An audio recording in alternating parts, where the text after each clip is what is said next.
All right, guys. So this is going to be my first video that I'm doing on an actual topic. I just wanted to give you a little introduction to who I was before. This time we're going to do something that, if you've known me, you've heard me talk about probably a couple times. It's the name of the Lord. Um, and it's found in Exodus 34. I'm going to go over some of the names of the Lord that probably most Christians have heard before. Um, the ones like El Shaddai, El Elohim, the everlasting God, the jealous God. I'm not going to give you the names that I'm going to mispronounce. I know El Shaddai, and that's about it. Elohim.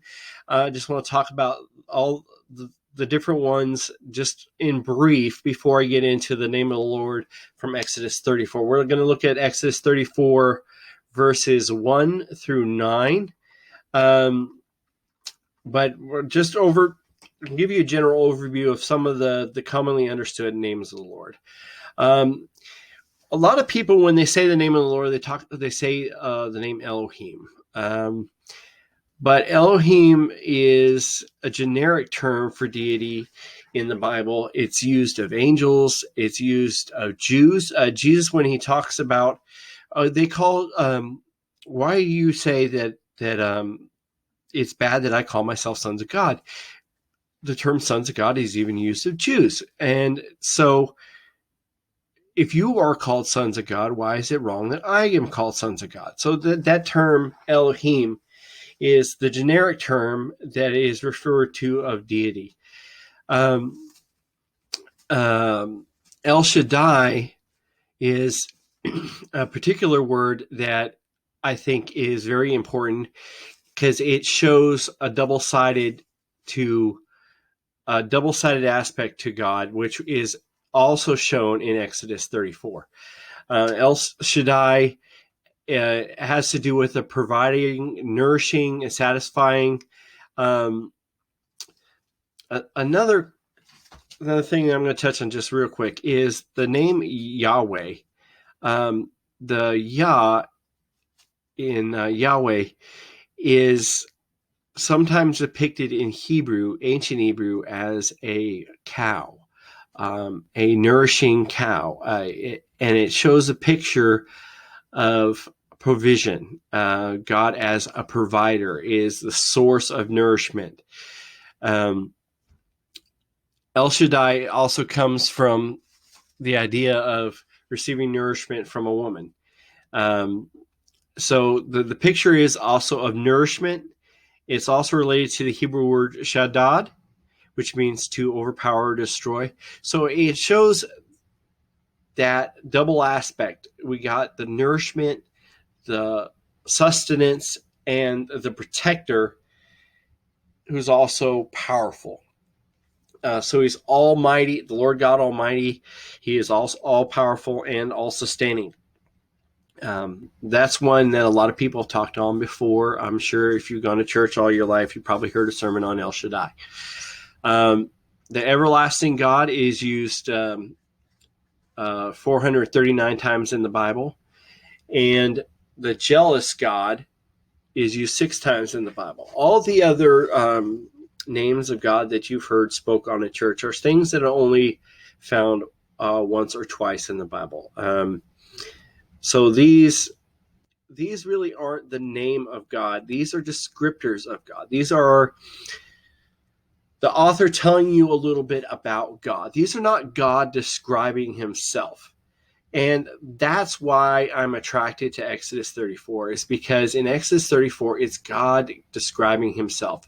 He's giving his self-description. He's giving his biography, as it would be, in a short couple paragraphs. If all the Bible talks about who God is, and there are different parts where he tells different aspects of himself. But this is the only part in the Bible that God says, this is who I am in a brief summary. This is what is important about me that you should know.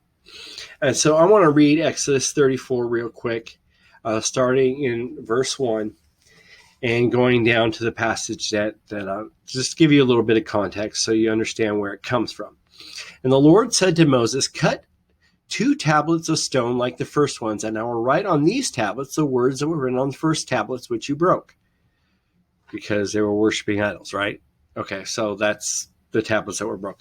So be ready in the morning and come up in the morning to Mount Sinai and present yourself to me there on the top of the mountain.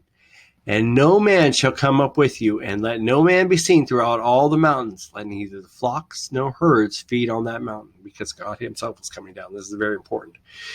So he cut 2 tablets of stone like the first ones. Then Moses rose up early in the morning and went up to Mount Sinai as the Lord commanded him. And he took in his hand the 2 tablets of stone. Okay, so this is the part, verse 5, 6, and 7, that's really important. But I also want to give what happens after that, because Moses' response to what God gives him shows its importance. Okay. And so now the Lord descended in the cloud and stood with him there. So he was physically manifest at that point and proclaimed the name, Shem, renowned, the proper name. This is, when I looked up the name in this passage, it's his proper name. The word name there is the proper name. It's something special. So he would proclaim the name of the Lord. So the Lord descended on the cloud and stood with him there in physical presence and declared his proper name. And the Lord passed by him and proclaimed, here it comes. This is it. The Lord God, merciful and gracious, long-suffering, abounding in goodness and truth, keeping mercy for thousands, forgiving iniquity, transgression, and sin, by no means clearing the guilty, but in visiting the iniquity of the fathers upon the children and the children's children, even to the 3rd and 4th generation. So that is God's summary of who he is. So Moses made haste and bowed his head toward the earth and worshipped. This passage is interesting because worship just means to bow down. And so he bowed his head and then he prostrated himself on the ground. What he was given by the Lord was special and not found in the Bible any other way. This is okay. Then he said, if I now have found grace in your sight, O Lord, let my Lord, I pray, go among us, even though we are a stiff-necked people. Pardon our iniquity and sin, and take us as your inheritance. I want to know God for who he is, not the picture we paint, but who he describes himself to be. And that's why this passage is important, because it shows who God is from his lips. He is telling us who he is without the chatter. It doesn't need to go anywhere else. You see his mercifulness, his graciousness, his long-suffering. He's abounding in goodness and truth. He's not the father of lies.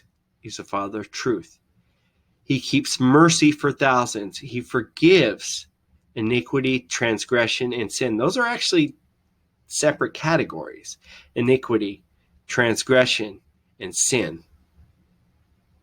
Those aren't the same thing. So this whole range of, he gives mercy for people. He forgives the transgressions that we do, but he doesn't clear the sins that we do and passes those along. If we do not acknowledge the sin of our ancestors and repudiate the sin of our ancestors, our future generations will be condemned to have the same sin passed throughout generations. If you look throughout history, you see that that's true. And maybe in your own life, in your own family, and the family of those people around, you see sins of the father passed on to the children. You see abusive fathers raise abusive children. If we don't acknowledge that some of the things that our parents or grandparents did as wrong is wrong, then we will do it again. We have to acknowledge the things, the sins of the past, and repudiate them. Otherwise, we are accepting them and will continue to do them and pass them down to our children. So I just wanted to share that brief little message with you just about the name of God,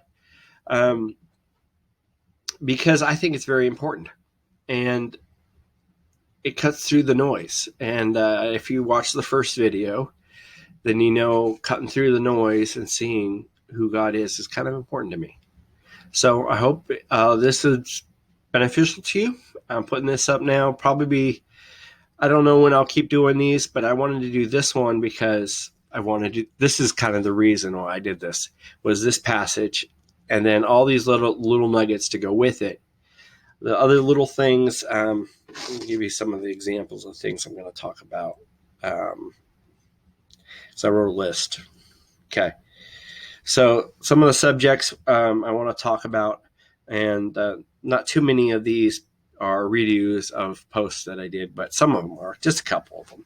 Exodus 34, I wrote a 6 or 7-part series on my blog back in the day, just on Exodus 34. So I really dug into it because obviously I find it fascinating and enlightening and special.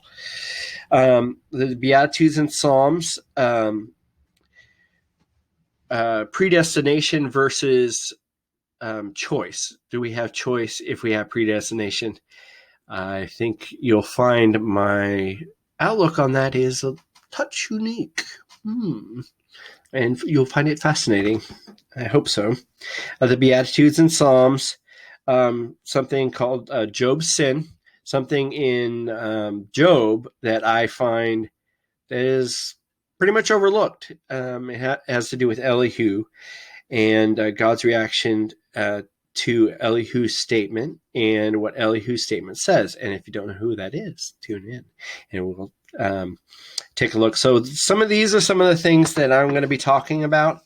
I hope you will like to hear them. So thank you so much for joining me, and I appreciate it and look forward to having you enjoy my next video.